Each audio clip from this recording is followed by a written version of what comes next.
Hello बच्चे लोग, कैसे हैं सब लोग? बढ़िया एकदम। मैं भी एकदम बढ़िया। तो आज हम लोग पढ़ने वाले बच्चों क्लास 9 का chapter number 2 that is polynomials. Polynomials ये हमारा आज का नया टॉपिक है, नया चैप्टर है, ठीक है, जो हम लोग स्टार्ट कर रहे हैं।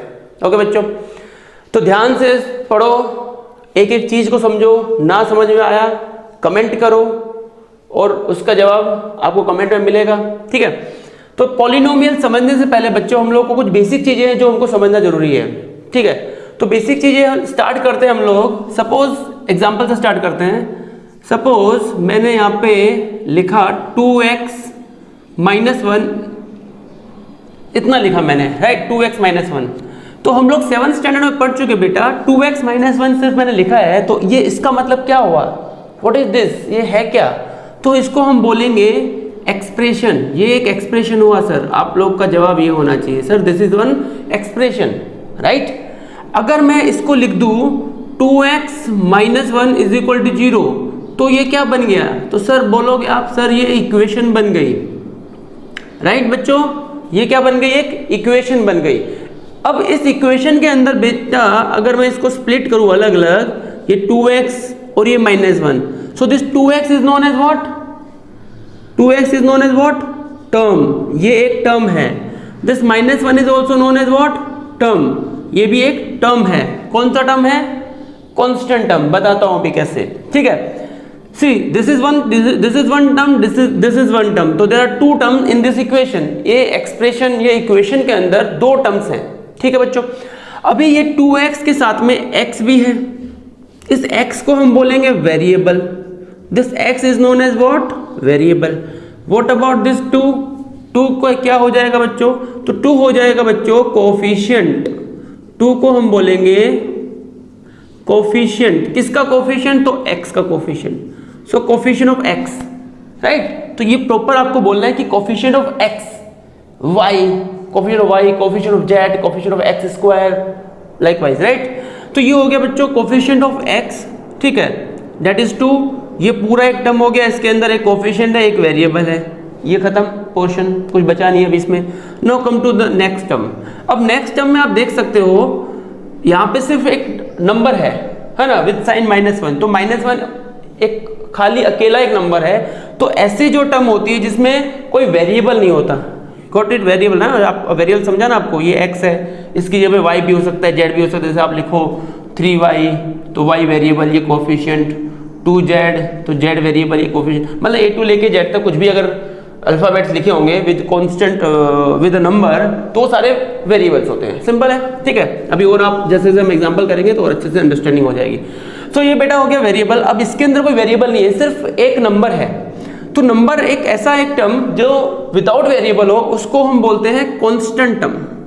तो ये हमारा हो गया बच्चों कांस्टेंट, ठीक है, राइट, ओके।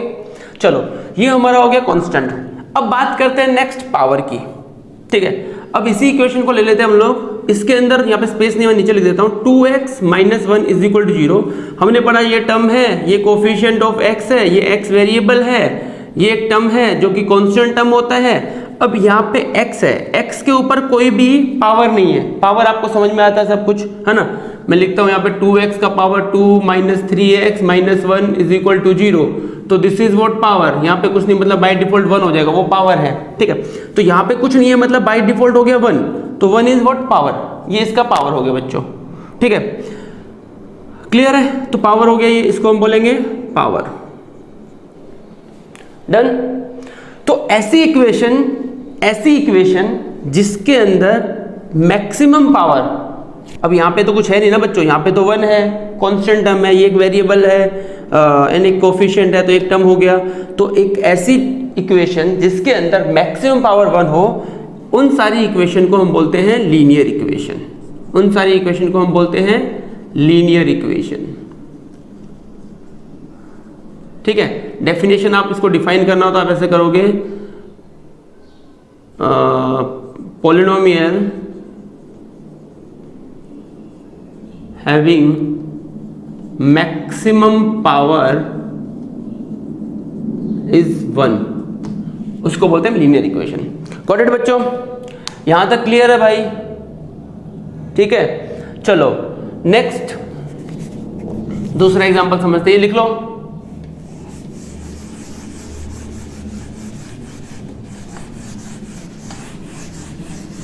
ओके, अब आते हैं नेक्स्ट बच्चों।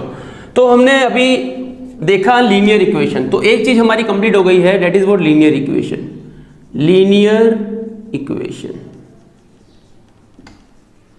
राइट। अब लीनियर इक्वेशन बच्चों दो तरह की होती है, एक होता है वन वेरिएबल,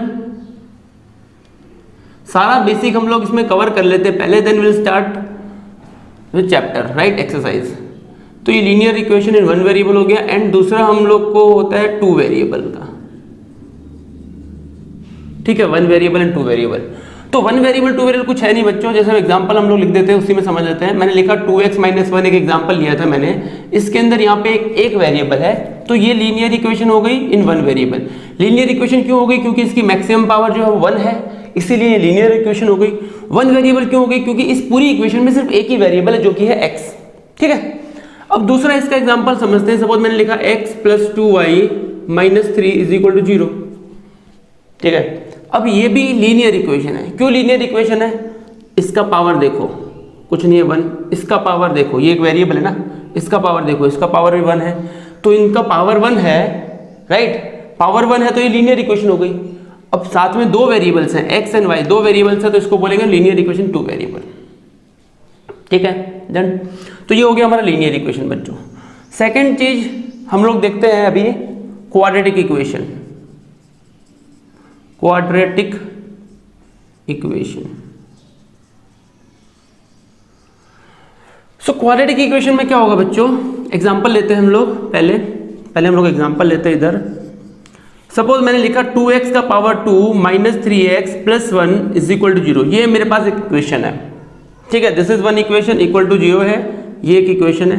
इस इक्वेशन में फिर से बात करते हैं, ये एक टर्म हो गई, ये एक दूसरी टर्म हो गई, और ये एक तीसरी टर्म हो गई, 3 टर्म्स हो गई।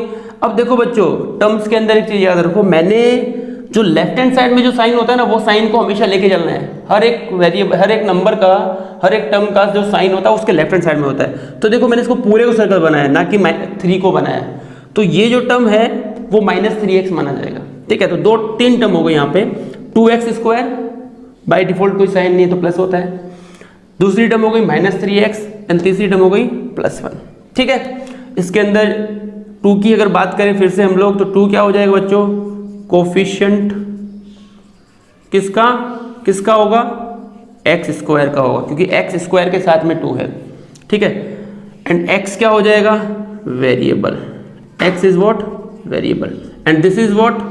पावर, इसको बोलेंगे हम पावर, ठीक है। अब आते हैं दूसरी टर्म की बात करते हैं। दूसरा टर्म के अंदर -3 जो है वो कोफिशिएंट हो जाएगा, किसका कोफिशिएंट हो जाएगा? x का कोफिशिएंट हो जाएगा। -3 is coefficient of x, and x is again what? Variable. 1 क्या है बच्चों?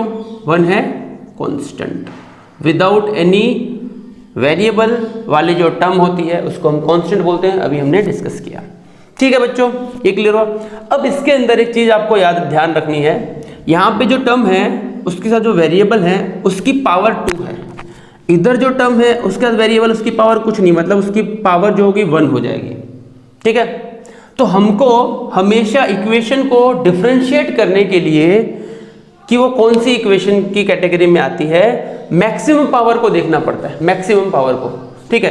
तो यहाँ पे 1 है, यहाँ पे 2 है, तो मैक्सिमम पावर क्या हो गई? 2 हो गई, राइट। अब मैक्सिमम पावर को हम बोलते हैं डिग्री, मैक्सिमम पावर को हम बोलते हैं डिग्री। यही एक इकलौता डिफरेंस है पावर एंड डिग्री के बीच में। पावर क्या होगी? हर एक वेरिएबल के ऊपर जो पावर होती है वो पावर ही होती है, बट एक इक्वेशन की बात करें हम लोग तो जो मैक्सिमम पावर होगी थ्रू आउट द वेरिएबल वो होती है डिग्री, ठीक है। इसको और समझेंगे आगे हम लोग। तो this is what degree. Degree clear हुआ तुम्हारा, ठीक है, ओके। तो ये हो गया हमारा। अब इसके अंदर जो मैक्सिमम पावर और जो डिग्री है वो है 2, तो ऐसी इक्वेशन, ठीक है, इक्वेशंस इन विच मैक्सिमम पावर और डिग्री इज 2, उन सबको बोलेंगे हम क्वाड्रेटिक इक्वेशन। क्लियर है बच्चों? उन सबको हम क्या बोलेंगे? Quadratic equation. अगर मैं जनरल फॉर्म लिखूं इसका जनरल फॉर्म अगर हम इसको लिखें क्वाड्रेटिक इक्वेशन का, तो वो होगा ax का पावर 2 प्लस bx प्लस c इज इक्वल टू 0। मतलब कोई भी क्वाड्रेटिक इक्वेशन होगी वो इस फॉर्मेट में होगी। ठीक है, डन। चलो इसका जो जनरल फॉर्म अगर बात करें, इसकी अगर जनरल फॉर्म की बात करें हम लोग, तो वो क्या हो जाएगा? ax plus by ax plus c is equal to 0, one variable का। इसकी अगर जनरल फॉर्म की बात करें तो आ जाएगा ax plus this is x है, x है ये, plus by plus c is equal to 0। ये बच्चों जनरल फॉर्म हो गई gf, मतलब जनरल फॉर्म 2 वेरिएबल की, ये gf 1 वेरिएबल की। ठीक है, ठीक है बच्चों, okay. And this is the general form for the quadratic equation. Clear है? चलो अब एग्जांपल ले लेते हैं इसके, 2-3 और एग्जांपल लेते हैं क्वाड्रेटिक इक्वेशन के। सपोज मैंने लिखा यहाँ पे 2x का power 2 minus 1 is equal to 0।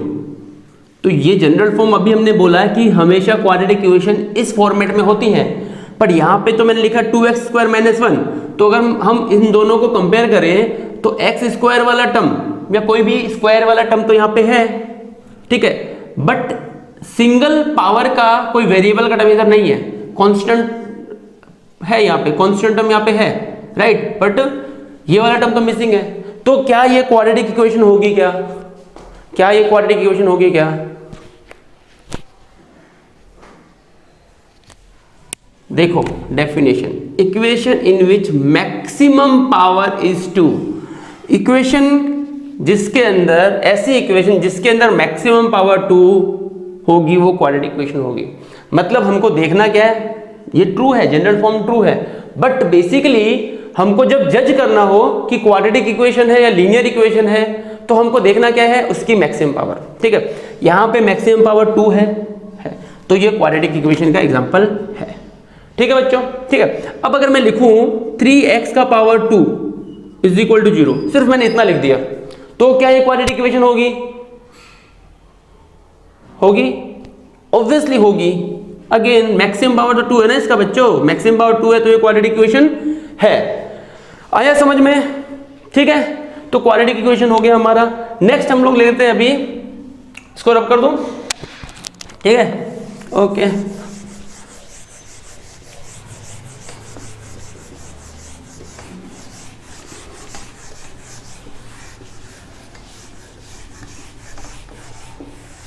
Next है बच्चों cubic equation. Cubic equation, cubic equation. So cubic equation क्या होगी बच्चों? एग्जांपल ले लेते हैं फटाफट इसका। तो इसका जो जनरल फॉर्म होगा, इसका जो जनरल फॉर्म होगा वो होगा ax का पावर 3 प्लस bx का power 2 plus cx plus d is equal to 0। This is the general form. Example लेते हैं। एग्जाम्पल मैंने लिखा 3x का पावर 3 माइनस 2x का power 2 plus 5x minus 4 is equal to 0। ये मैंने एक इक्वेशन ले ली, ठीक है, ये मैंने एक इक्वेशन ले ली।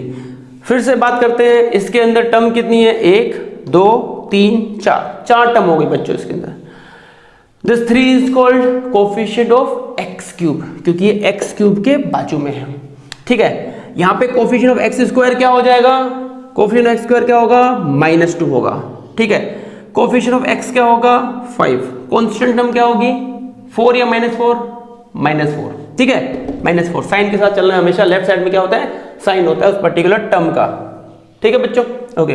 तो this is the example of cubic equation, okay. अगर सिंपली वापस से मैं वही चीज रिपीट कर रहा हूं जो क्वाड्रेटिक में हमने एग्जांपल लिया था। अगर मैं इसको लिख दूं 3x cube minus 2 is equal to 0, तो क्वाड्रेटिक इक्वेशन होगी क्या? हाँ होगी। क्यों होगी?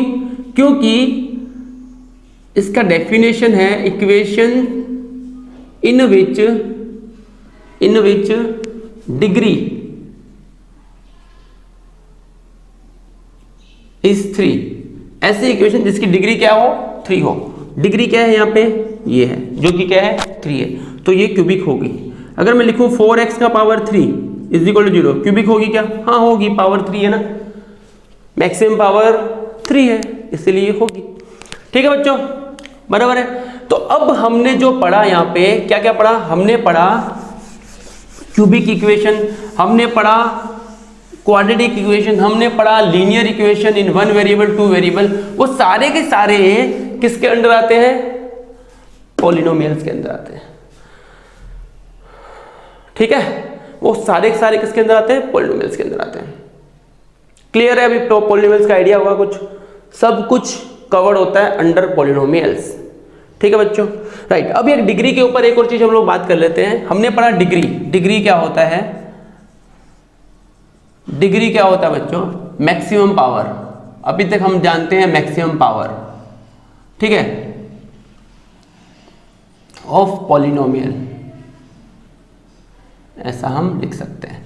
पॉलिनोमियल का मैक्सिमम पावर होता है, डिग्री होता है। अब डिग्री बेसिकली दो पार्ट में डिवाइडेड है, दो तरह की डिग्री हो सकती है।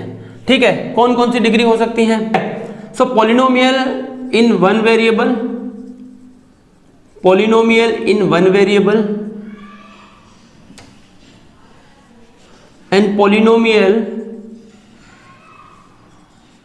इन 2 और मोर वेरिएबल। ये तो हमने पढ़ लिया बच्चों, पॉलिनोमियल इन 1 वेरिएबल हमने पढ़ लिया, जो हमारी एनसीईआरटी में भी दिया है, जो हमने पहले भी में भी पढ़ा होगा और जो आगे भी पढ़ते रहेंगे। ठीक है, पॉलिनोमियल इन 2 वेरिएबल, 2 और मोर variables, polynomial in 2 and more variables, इसकी बात भी हमको आज करनी है। तो पॉलिनोमियल 1 वेरिएबल हमने क्या पढ़ा? सपोज एग्जांपल ले लेता हूं मैं सीधा, ज़्यादा अच्छे से समझ में आएगा। एग्जांपल है हमारा 2x का पावर 4 माइनस 3x का power 2 plus 5x plus 1 is equal to 0। ये एक इक्वेशन हमारे पास, ठीक है, ये इक्वेशन गिवन है।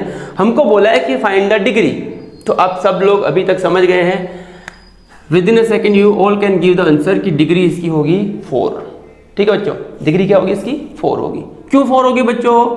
तो भाई यहाँ पे इसकी अगर पावर देखी जाए तो 1 होती है, इसकी पावर देखी जाए तो 2 होती है, इसकी पावर देखी जाए तो 4 होती है। तो 4 is greater than 2 is greater than 1, तो सबसे ग्रेटर कौन हुआ? 4 हुआ। तो सबसे ग्रेटर 4 हुआ तो मैक्सिमम पावर 4 होगी। मैक्सिमम पावर 4 होगी तो उसको बोलेंगे हम क्या? डिग्री। ये चीज़ तो आपके दिमाग में अच्छे से बैठ चुकी है। ठीक है, अब हम बात करते हैं कि पॉलिनोमियल इन 2 और मोर वेरिएबल्स, इसमें क्या, इस केस में क्या होगा? तो कुछ नहीं बच्चों, इस केस में इजी है ये भी।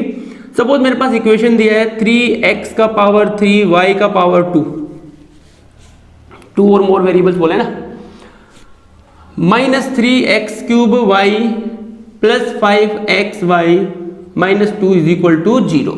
ये इक्वेशन दिया है और आप लोगों को पूछ लिया है कि भाई डिग्री क्या होगी, व्हाट इज द डिग्री, मतलब मैक्सिमम पावर। तो इस केस में आपको क्या करना बच्चों? जो भी वेरिएबल्स हैं उनकी पावर को आपको ऐड करना है।